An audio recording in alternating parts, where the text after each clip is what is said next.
Adani corrupt है ना, विरिनियम port अभी कैंसिल करो। विजय ने क्यों साइन किया है एग्रीमेंट? दूसरी बात, अब आता हूं अजीज खान पे। हमने पैसा निकाला है, क्या तुम्हारी तरीका तरफ है? आज पैसा डिबेट ही नहीं करने दे रहे विवेक मुझे। जी, मैं 20 सेकंड बोलता हूं, उसमें भी 20 इंटरप्शन विवेक जी झेलना सबको पड़ता सुन है। रहे हैं ना, सबको सुन रहे हैं, ऐसा देखिए, अब अजीज खान ने बोला अडानी भी बहुत इंपॉर्टेंट इशू है। ये statement inside parliament, Ziaur Rahman Barq, Adani issue नहीं है हमारे लिए तो संबल है। ये यहां पर आकर एक बात और वहां पर जाकर कोई और बात, दोनों के statement, on debate one statement, on parliament one statement. ये आप फैक्ट चेक कराइए। दूसरी बात, ये कहते हैं बांग्लादेश के हिंदुओं को प्रताड़ित किया जा रहा है। अरे अजीज मियां, सीए का विरोध किसने किया था?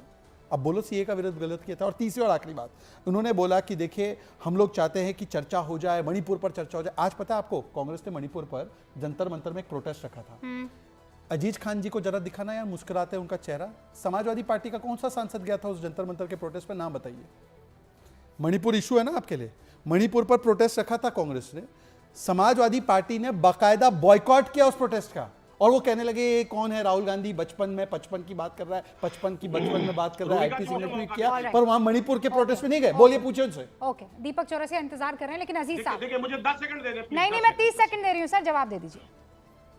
देखिए रूबिका जी, क्या समाजवादी पार्टी और विपक्ष जब प्रोटेस्ट करे तब आप मणिपुर पर सवाल का जवाब देंगे?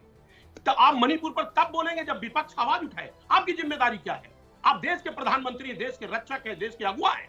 आपसे हम सवाल करें, हम प्रदर्शन करें, हम धरना प्रदर्शन करें, एक बात। दूसरी बात, आप कह रहे हैं कि साहब आपके सांसद ने कहा संभल इशू, अडानी नहीं। हमारे नेता ने स्पष्ट किया कि जहां इंसानियत का कत्ल हुआ है, जहां एक कहीं ना कहीं भाईचारा को मिटाने का प्रयास किया गया, सबसे पहले वो है।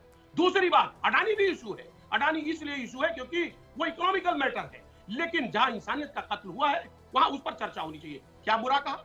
इसमें आप कह रहे हैं साहब संभल प्रियॉरिटी है। संभल प्रियॉरिटी बिल्कुल है, संभल प्रियॉरिटी, क्योंकि वहां इंसानियत का कत्ल किया क्या गया। दिखा रहे हैं? लेकिन अडानी भी इंपॉर्टेंट है। अब मैं क्या बताऊं कि ये लोग बोलते अडानी इशू नहीं है, संबल इशू है। टीएमसी का स्टेटमेंट, एसपी का स्टेटमेंट, यहां आकर अजीज खान एक स्टैंड लेंगे जो उनकी पार्टी पार्लियामेंट में नहीं लेती। अब मैं पता नहीं, एक पार्लियामेंट्री स्टैंड और एक डिबेट स्टैंड, ये दो स्टैंड चलाने चाहिए।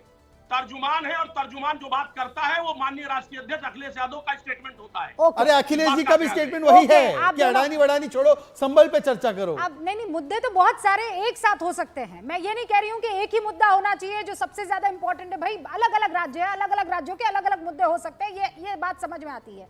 दीपक चौरसिया, इस बात को प्लीज समझना बहुत जरूरी है। सियासत अपनी जगह है, शहजाद इन पर आरोप लगाए, अजीज खान साहब, प्रोफेसर नवल साहब जो हैं एक दूसरे पर आरोप लगाए, ये सब अंडरस्टैंडेबल है।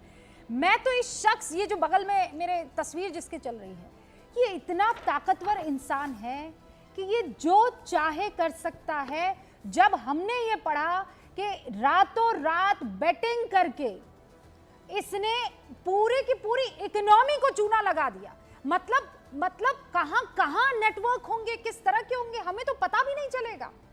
एंड देन कम्स अडानी कि भाई ये इसके ऊपर इसको जवाब देना होगा। और हमारी इकोनॉमी इस वक्त बढ़िया काम कर रही है, ऐसे में इस शख्स पर शक क्यों ना हो? बिल्कुल शक होना चाहिए रूबिका। और मैं बड़े साफ तौर पर आपको एक बात कहना चाहता हूं कि जॉर्ज सोरोस जैसे लोगों का मोडस ऑपरेंडी क्या है और क्यों भारत जैसा देश उनके निशाने पर रहता है। हम दुनिया की सबसे पुरानी और सबसे बड़े लोकतंत्र हैं, एक कारण ये, और दूसरा हम भारत में दुनिया में सबसे तेजी से भारत की बढ़ती हुई अर्थव्यवस्था है। तो हम इन जैसे लोगों को खटकते हैं क्योंकि प्रजातंत्र हमारे आत्मा में है और अर्थव्यवस्था हमारी बेहतर हो रही है, हमारे लोग हमारे साथ खड़े हुए हैं। ऐसे में इन लोगों की इकोनॉमी ही है, ऐसे देशों को नीचे गिराया जाए, इनके शेयर बाजार को नीचे गिराया जाए, फिर सस्ते दामों पर इनके शेयर बाजार के शेयर खरीदे जाए और उसके बाद उससे मुनाफा कमाया जाए। ठीक यही हाल हमारी जैसी या और किसी देश की अर्थव्यवस्था को तंगहाल करने में ये लोग करते हैं। मान लीजिए बैंक ऑफ इंग्लैंड बर्बाद हुआ, अगर बैंक ऑफ इंग्लैंड बर्बाद हुआ तो उसका फायदा तो किसी को हुआ ना, तो उसका फायदा किसको हुआ? उसका फायदा जॉर्ज सोरोस को हुआ।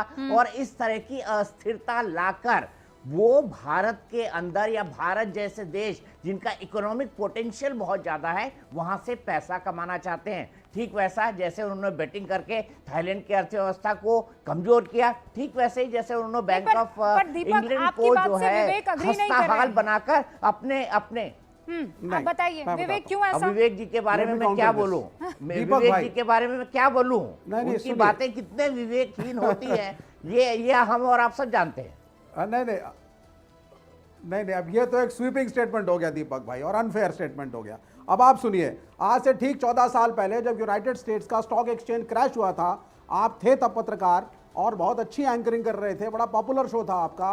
उस वक्त गोल्डमैन सैश और बहुत सारे फाइनेंशियल इंस्टीट्यूशंस अमेरिका में क्रैश हुए। कैपिटलिज्म में जहां शेयर बाजार का काम होता है, these crashes are a part of the system.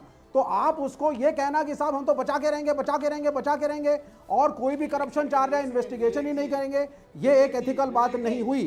दूसरी बात, अगर जॉर्ज सोरोस को हमारे मुल्क का फायदा उठाना होता, शहजाद, एक- 2004 से हाँ। 2013-14 तक उनके पास एक बहुत अच्छी अपॉर्चुनिटी थी। अगर ये करप्शन का चार्ज आपका सही है तो यूपीए की सरकार थी, जॉर्ज सोरोस अपनी जगह बैठे थे, चाइना अपनी जगह था। सारे लोग अगर जिस तरीके का नैरेटिव आज बनाया जा रहा है तो ये कंट्री टूट गया होता, पर ऐसा नहीं है। चाहे कांग्रेस हो, चाहे लेफ्ट हो, चाहे बीजेपी खुद हो, सभी लोग देश में इलेक्शन लड़ते अरे हैं, सर, जीतते लेकिन हैं, विवेक हारते जी, हैं। प्रॉब्लम है ये जिस जमाने की आप बात कर रहे हैं, लेकिन ये चीज बीजेपी में नहीं है। विवेक जी, जिस जमाने 10 की साल से आप बात बीजेपी कर सत्ता रहे में हैं, है। उस जमाने में मंत्री हुआ करते थे Shashi Tharoor, and he used to brag about जी। His friendship with George Soros. तो दोस्त भला दोस्त के लिए Why not?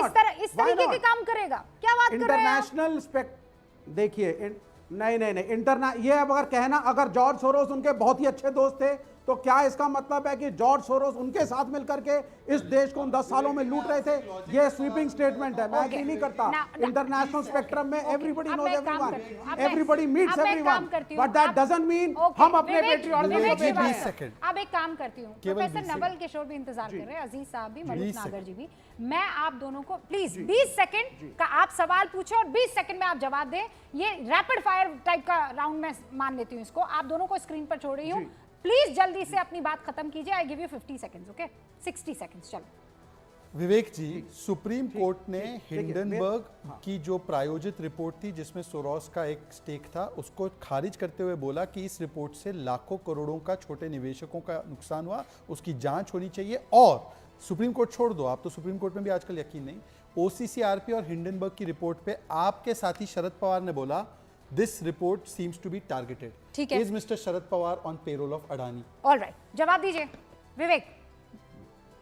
नहीं, absolutely not. Nobody is on the payroll of Adani in the India alliance, और हम अपने अपने हिसाब से बोलते हैं। एक क्लैरिफिकेशन और सुन लीजिए, जैसा कि रूबिका ने सही कहा, हर स्टेट के हिसाब से इंडिया अलायंस की हर पार्टी ने मिल करके एक एक प्रश्न उठाया। तृणमूल ने अपना प्रश्न उठाया पार्लियामेंट में, समाजवादी पार्टी के यूपी में स्टेट्स आए हैं, सबसे मिलजुल करके उन्होंने संबल का इशू उठाया। कांग्रेस आप बीइंग इधर नेशनल उधर पार्टी, नहीं, आप हमने पिच मत छोड़िए, इन्होंने पिच उठाया मत छोड़िए। मैं अडानी का इशू। मैं आपसे एक बात समझना चाह रही हूँ। हाँ, पिच नहीं छोड़ रहा, दूसरे पे आ रहा हूं, सोरोस पे वापस आ रहा ना, हूं। सोरोस पर सोरोस नहीं, पे अभी वापस आ रुकिए। रहा हूं। आप लोग It ये is कह very रहे हैं, clear। प्रोफेसर नवल किशोर आप स्क्रीन पर रहेंगे, अजीज साहब रहेंगे और विवेक जी रहेंगे। प्रोफेसर साहब, आप तो बहुत समझदार आदमी, बहुत पढ़ते लिखते हैं, खूब किताबें आपने पढ़ी और बच्चों को भी पढ़ाते हैं। अब मुझे ये बताइए, नहीं, अरे मैं मानती हूँ प्रोफेसर साहब नहीं, बहुत पढ़ते लिखते हैं, नहीं, कोई अफवाह नहीं है। अफवाहों का भरोसा प्रोफेसर मत साहब, करो। आप मेरी बात सुनिए, इधर उधर मत जाइए। प्रोफेसर साहब, एक बात बताइए मुझे, एक शख्स जिसे आप करप्ट कहते हैं, जिसे आप भ्रष्टाचारी कहते हैं, क्या उसका भ्रष्टाचार किसी बाउंड्री को पार करते ही खत्म हो जाता है, हाँ कि ना? नहीं, बाउंड्री देखिए, आपके बगल में एक व्यक्ति बैठा हुआ है, इतना बदतमीजी कर रहा है और आप बड़ी आराम से बैठे हुए हैं। ये आपके एंकरिंग को मैं सलाम करता हूँ नहीं, क्या कि मैंने इसको क्या ये कहा? नहीं मालूम। सुन लीजिए पहले, सुन लीजिए। देखिए, मुझे कोई शिकायत नहीं है आपसे, मैं सिर्फ प्रोफेसर साहब, देश लेकिन से एक रात आप ये ऐसा बात क्यों, कहने, आपने क्यों ये कहा बात कि मैं सुन चुप लीजिए बैठी पहले। हूँ? आपको एकदम चुप बैठे नहीं, आप। कहाँ चुप बैठी रही? आप सुन लीजिए, अरे सुनिए तो पहले सवाल, आप गुस्साइए बस, सुन लीजिए, मुझे नहीं चाहिए आपसे जवाब। इससे पूछिए कि दिल्ली यूनिवर्सिटी में प्रोफेसर कैसे बनते हैं। ये कैसे बोला कि कौन बनाया प्रोफेसर? मैं इसलिए इसको पहले भी सुना था। अरे